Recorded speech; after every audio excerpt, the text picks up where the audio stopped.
آپ صلی اللہ علیہ وسلم نے کہا خیرکم من یرجا خیرہ ویؤمن شرہ، تم میں بہترین آدمی وہ ہے جس سے خیر کی امید رکھی جائے، جس سے بھلائی کی امید رکھی جائے، اور جس کے شر سے، جس کے فتنے سے، جس کے برائی سے دوسرے لوگ محفوظ ہوں، وہ معاشرے کا سب سے بہتر آدمی ہے۔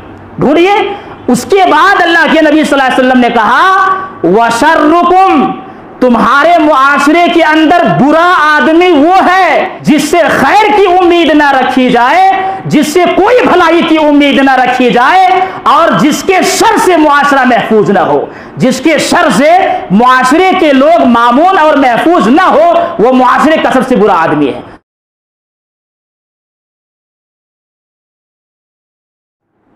خطبہ جمعہ کا موضوع ہمارے سامنے کئی ہفتوں سے چل رہا ہے، سیریز جاری ہے، پیارے رسول صلی اللہ علیہ وسلم کی پیاری وصیتیں۔ اس موضوع کا 4 پارٹ ہم نے دیکھ لیا ہے، 5ویں پارٹ لے کر کے آپ کے سامنے حاضر ہوا ہوں۔ اللہ کے رسول صلی اللہ علیہ وسلم نے جتنی وصیتیں کی، کون سے صحابی کو کتنی وصیتیں کی، ہر ایک صحابی کے حساب سے باتیں چل رہی ہیں۔ سب سے پہلے حضرت ابو ذر غفاری رضی اللہ تعالی عنہ کو اللہ کے رسول صلی اللہ علیہ وسلم نے جتنی وصیتیں کی ہیں وہ سب کے سب ہمارے سامنے آ چکی ہیں۔ دوسرے صحابی وہ ہیں بڑے مشہور صحابی حضرت ابو ہریرہ رضی اللہ تعالی عنہ۔ تو ان کو اللہ کے نبی صلی اللہ علیہ وسلم نے کیا کیا وصیتیں فرمائیں، وہی وصیتیں آج انشاءاللہ ہم دیکھیں گے۔ قبل اس کے کہ وہ ساری وصیتیں آپ کے سامنے رکھی جائیں، حضرت ابو ہریرہ رضی اللہ تعالی عنہ کی زندگی پر ایک نظر ڈالتے ہیں۔ جس طریقے سے ابو ذر غفاری رضی اللہ تعالی عنہ کا تعارف آپ کے سامنے کرایا گیا کہ ابو ذر غفاری کون ہیں، کب اسلام قبول کیے، ان کی کیا کیا خدمات ہیں، وہ ساری چیزیں آ چکی ہیں۔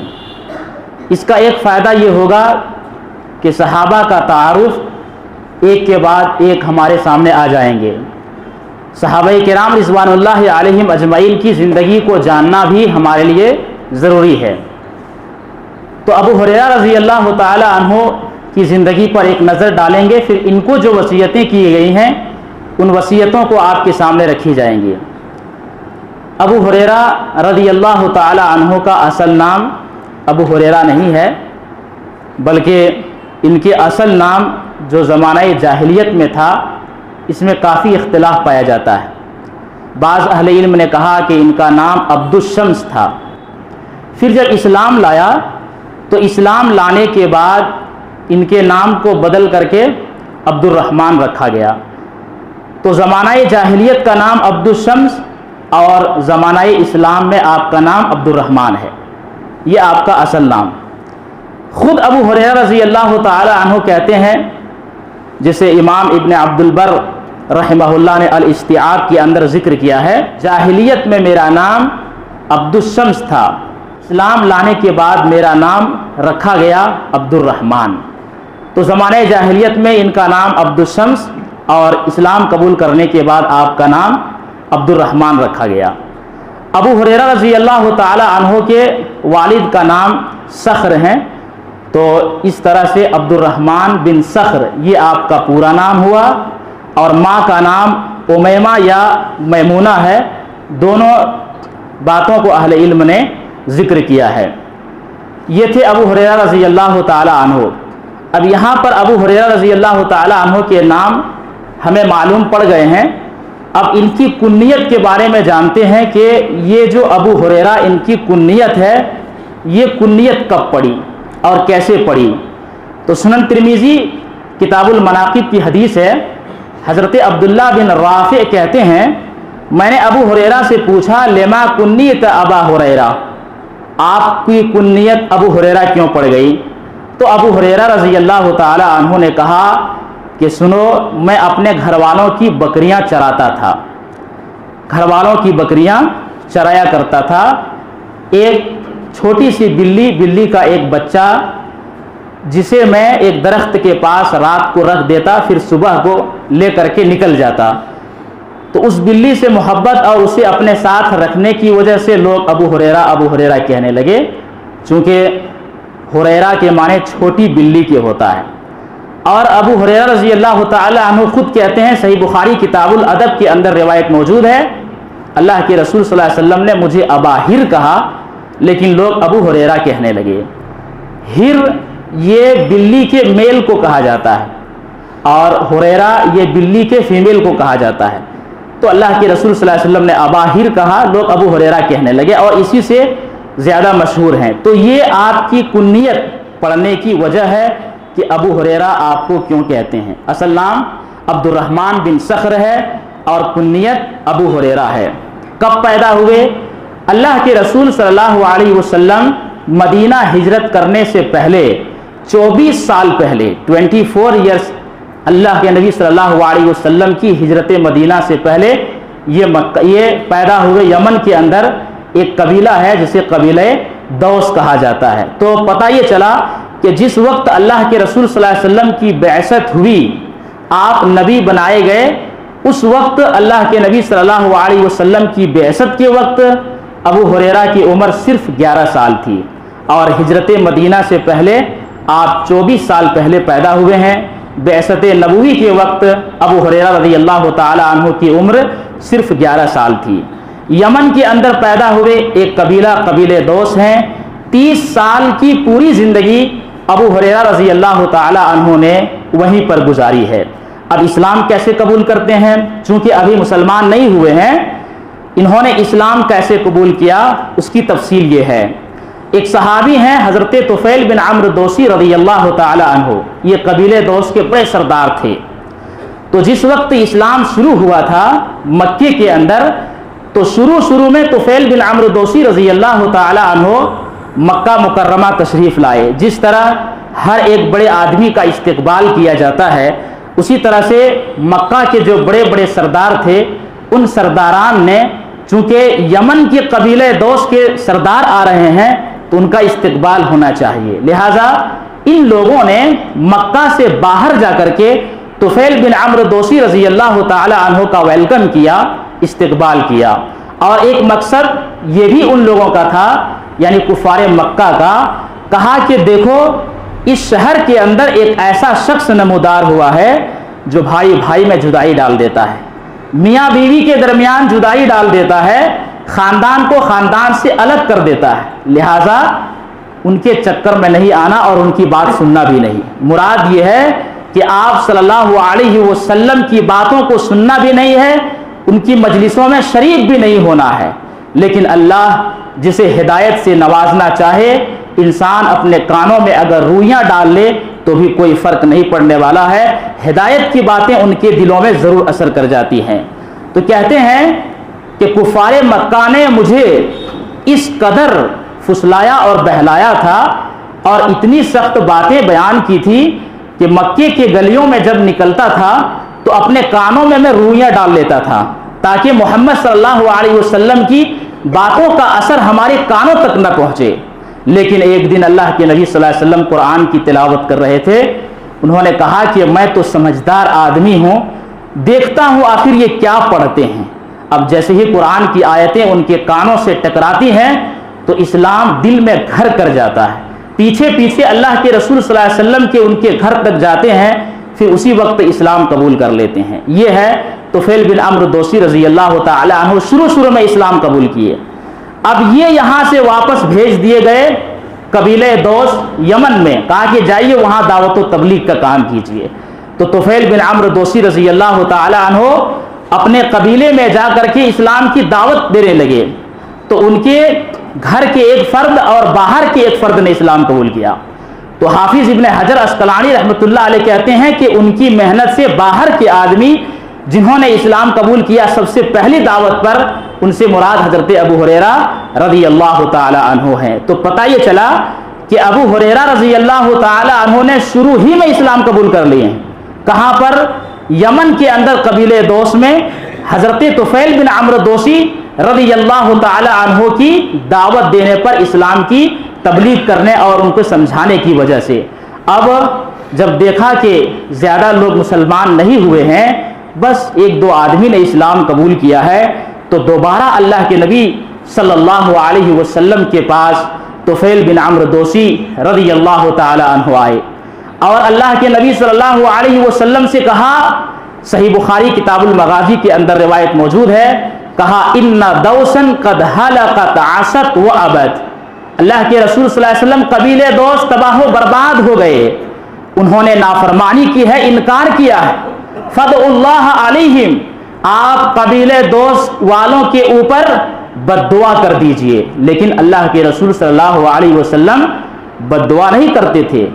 یہاں پر حضرت طفیل بن عمرو دوسی رضی اللہ تعالی عنہ نے کہا کہ قبیلے دوست پر آپ بد دعا کریں، اللہ کے نبی صلی اللہ علیہ وسلم نے بد دعا کے بجائے کہا کہ اللہم اہدی دوسا وآتی بہم، رب العالمین قبیلے دوس کو ہدایت دے اور ان کو لے کر کے آئے۔ تو یہ نبی صلی اللہ علیہ وسلم کی دعا کی تاثیر تھی۔ پلٹ کر کے طفیل بن عمرو دوسی رضی اللہ تعالی عنہ جب اپنے قبیلے میں گئے تو ان کی دعوت کا اور نبی صلی اللہ علیہ وسلم کی دعا کا اثر تھا، 70 سے 80 گھر والوں نے اسلام قبول کیا، جن کی تعداد مورخین نے لکھا ہے کل 400 کے برابر ہے۔ 400 لوگوں نے اسلام قبول کیا۔ اب وہی 400 لوگ ہجرت کرنا چاہتے ہیں مدینہ منورہ، کافی دنوں تک رہے، جیسا کہ حضرت ابو ہریرہ رضی اللہ تعالی عنہ کی عمر بھی 30 سال ہو گئی ہے۔ تو اللہ کے رسول صلی اللہ علیہ وسلم کی طرف ہجرت کرنا چاہے، لوگوں سے کہا کہ ایک کام کرتے ہیں، یہاں یمن چھوڑ کر کے مدینہ چلے جاتے ہیں، ہجرت کر جاتے ہیں اللہ کے نبی صلی اللہ علیہ وسلم کی طرف۔ تو جن لوگوں نے اسلام قبول کیا تھا وہ لوگ بھی راضی ہو گئے۔ اب وہ لوگ اپنے وطن سے نکلتے ہیں، مدینہ کے راستے میں ہیں، مدینہ کی طرف ہجرت کر رہے ہیں۔ ادھر یہ ہوا کہ آپ صلی اللہ علیہ وسلم غزوہ خیبر کے لیے نکل گئے، صحابہ کرام کے ساتھ جنگ خیبر کے لیے نکل گئے۔ یہ لوگ جب مدینہ پہنچے تو اللہ کے نبی صلی اللہ علیہ وسلم خیبر جا چکے تھے اور خیبر کی جنگ میں مصروف تھے، کئی قلعے فتح ہو چکے تھے۔ اس وقت یہ لوگ مدینہ پہنچے، فجر کی نماز کا وقت تھا۔ سبع بن عرفہ رضی اللہ تعالی عنہ کو اللہ کے نبی صلی اللہ علیہ وسلم نے نائب بنایا تھا مدینہ کا نماز وغیرہ پڑھانے کے لیے۔ تو کہتے ہیں کہ فجر کی نماز میں ہم لوگ پہنچے، پہلی رکعت میں سورہ مریم اور دوسری رکعت میں سورۃ المطففین کی تلاوت ہو رہی تھی۔ نماز سے فارغ ہوئے، نبی صلی اللہ علیہ وسلم کے بارے میں بتایا کہ خیبر کی جنگ کے لیے جا چکے ہیں۔ چنانچہ اللہ کے نبی صلی اللہ علیہ وسلم کی طرف دوسی مہاجرین نے کہا کہ یہاں سے نکل کر کے یہاں رہنے سے کوئی فائدہ نہیں ہے، ہم لوگ بھی خیبر جاتے ہیں۔ چنانچہ طفیل بن عمرو دوسی، حضرت ابو ہریرہ رضی اللہ تعالی عنہ یہ چلے جاتے ہیں خیبر میں، وہاں پر اللہ کے نبی صلی اللہ علیہ وسلم کے ہاتھوں پر بیعت کرتے ہیں۔ تو یہ جو بعض لوگوں نے کہا ہے کہ سن 7 ہجری میں آپ نے اسلام قبول کیا ہے، یہ صحیح نہیں ہے۔ دراصل اسلام تو انہوں نے شروع ہی میں قبول کر لیا تھا، اصل میں سن 7 ہجری میں آ کر کے اللہ کے نبی صلی اللہ علیہ وسلم کے ہاتھوں پر بیعت کی ہے۔ پھر 2 یا 3 دن کے اندر مسلمانوں کو جیت حاصل ہو گئی اور مدینہ منورہ اللہ کے نبی صلی اللہ علیہ وسلم تشریف لے آئے۔ تو اس طرح سے اللہ کے نبی صلی اللہ علیہ وسلم کی صحبت حضرت ابو ہریرہ رضی اللہ تعالی عنہ نے جو اپنائی وہ صرف 4 سال ہے، چونکہ سن 7 ہجری میں آئے تھے، 7 8 9 10 11 12 ربیع الاول سن 11 ہجری کو اللہ کے نبی صلی اللہ علیہ وسلم کی وفات ہوئی، تو کل 4 سال ہے۔ صحیح بخاری کی ایک روایت کے اندر ہے، اللہ کے نبی صلی اللہ علیہ وسلم کے صحابی حضرت ابو ہریرہ کہتے ہیں صاحب تو رسول اللہ صلی اللہ علیہ وسلم 3 سنین، میں نے اللہ کے نبی صلی اللہ علیہ وسلم کی 3 سال صحبت اختیار کی ہے۔ اس کی تطبیق اہل علم نے یہ دیا ہے کہ ابو ہریرہ رضی اللہ تعالی عنہ نے دراصل یہاں پر ان ایام کو شمار کیا ہے جن ایام میں اللہ کے نبی صلی اللہ علیہ وسلم کے ساتھ رہ کر کے انہوں نے استفادہ کیا۔ غزوات میں یا سفر میں جو اللہ کے نبی صلی اللہ علیہ وسلم نکلے، ان چیزوں کو انہوں نے کاؤنٹ اور شمار نہیں کیا. ویسے 4 سال کی مدت پائی، لیکن کثرت سے اللہ کے نبی صلی اللہ علیہ وسلم سے جو روایتیں کی ہیں وہ 3 سال ہیں، جسے حضرت ابو ہریرہ رضی اللہ تعالی عنہ نے شمار کیا ہے. تو ابو ہریرہ رضی اللہ تعالی عنہ ہر وقت اللہ کے نبی صلی اللہ علیہ وسلم کے ساتھ چمٹے رہے اور آپ صلی اللہ علیہ وسلم سے حدیثیں روایتی کی. گویا کہ ابو ہریرہ رضی اللہ تعالی عنہ کی ایک منقبت اور فضیلت یہ بھی ہے کہ آپ صلی اللہ علیہ وسلم نے ان کی تعریفیں بھی کی ہیں اور آپ صلی اللہ علیہ وسلم نے ان کے لیے دعائیں بھی کی ہیں. چنانچہ صحیح بخاری کی روایت ہے کتاب الرقاق کے اندر، ابو ہریرہ رضی اللہ تعالی عنہ کہتے ہیں میں نے اللہ کے نبی صلی اللہ علیہ وسلم سے کہا من اسعد الناس بشفاعتک یوم القیامہ، اللہ کے نبی صلی اللہ علیہ وسلم قیامت کے دن آپ کی شفاعت کا حقدار کون ہوگا؟ آپ صلی اللہ علیہ وسلم نے سب سے پہلے حضرت ابو ہریرہ رضی اللہ تعالی عنہ کی تعریف کی اور کہا ابو ہریرہ مجھے یہ گمان تھا کہ تم ہی یہ سوال کر سکتے ہو، کیونکہ تمہارے اندر حدیث حاصل کرنے کی جو حرص ہے اس کی وجہ سے مجھے یہ گمان تھا کہ تم ہی یہ سوال کر سکتے تھے.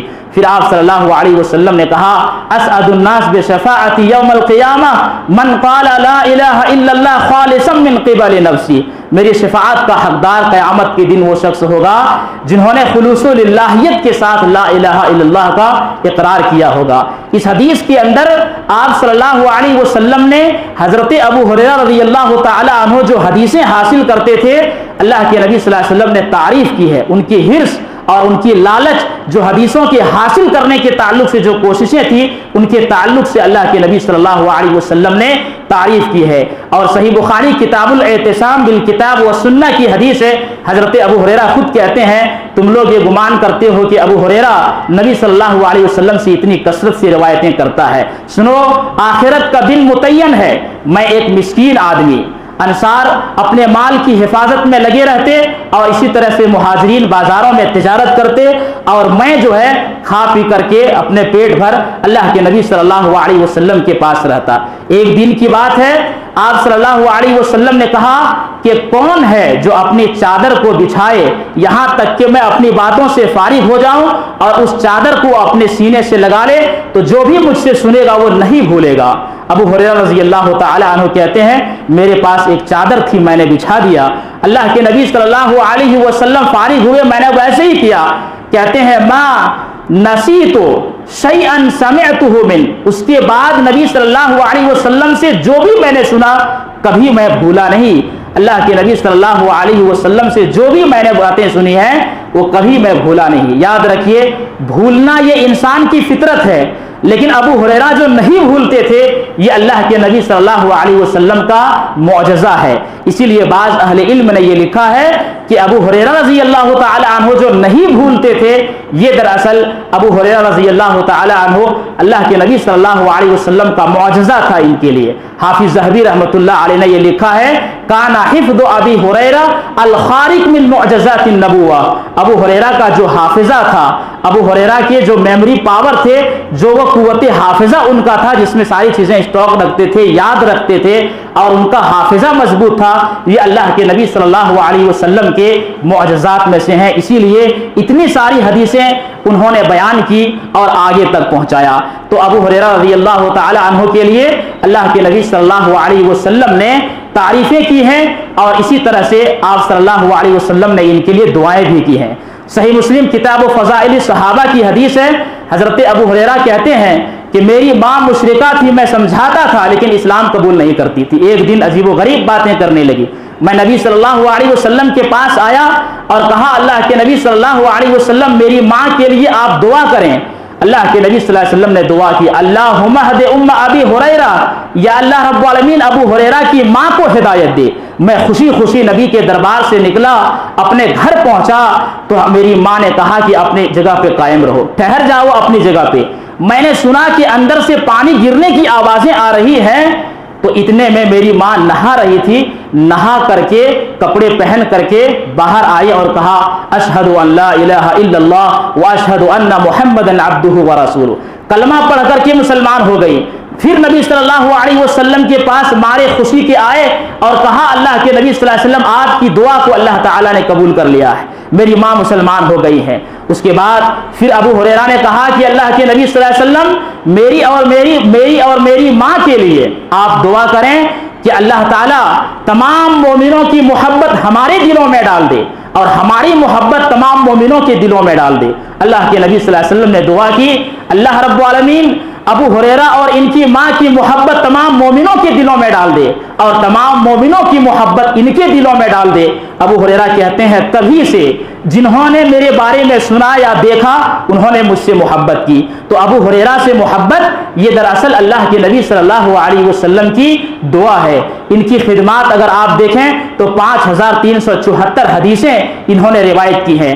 آخری بات ان کی قوت حافظہ کے تعلق سے میں آپ کو بتانا چاہتا ہوں۔ مروان بن حکم نے ابو ہریرہ کو بلایا اور کہا نبی صلی اللہ علیہ وسلم کی کچھ حدیثیں لکھوائیں اور کہا کچھ حدیثیں نبی صلی اللہ علیہ وسلم کی لکھ دیجئے۔ تو حضرت ابو ہریرہ نے کچھ حدیثیں نوٹ کروائی۔ اس کے بعد اتفاق یہ ہے کہ وہ کتاب گم ہو گئی جس میں ابو ہریرہ نے حدیثیں لکھوائی تھی، وہ گم ہو گئی۔ 1 سال کے بعد مروان بن حکم نے کہا کہ وہ کتاب گم ہو گئی ہے، دوبارہ وہی حدیثیں لکھ دیجئے۔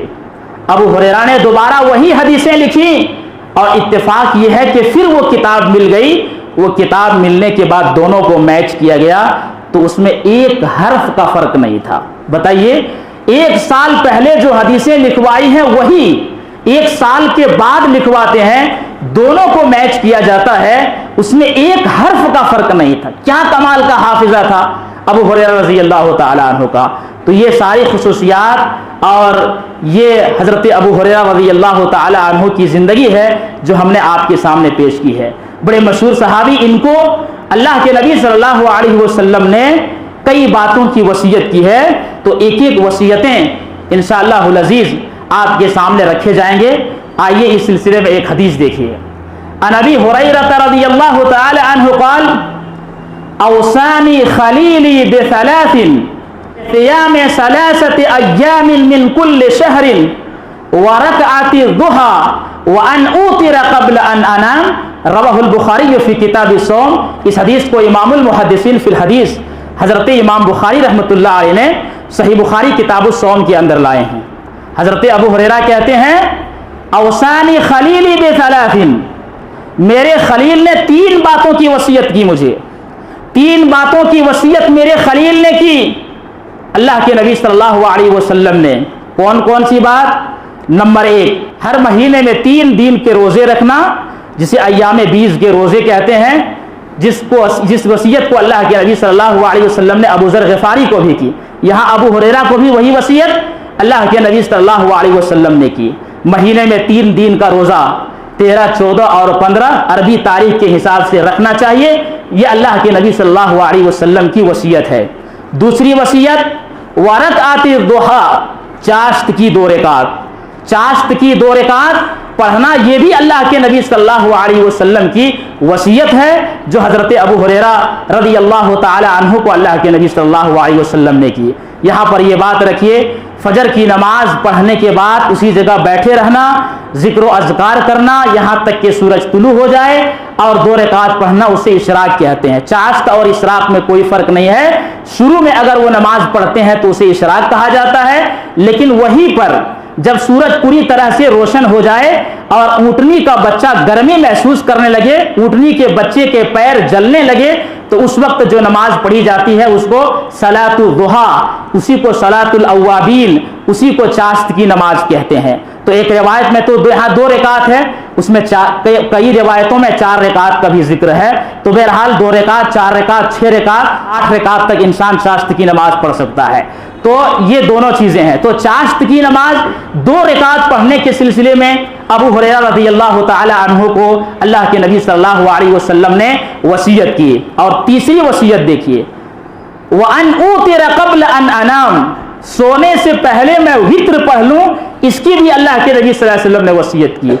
اب چلیے ایک دوسری وصیت کی طرف کہ حضرت ابو ہریرہ رضی اللہ تعالی عنہ کو اللہ کے نبی صلی اللہ علیہ وسلم نے بعض آداب کی وصیت اور کی ہے۔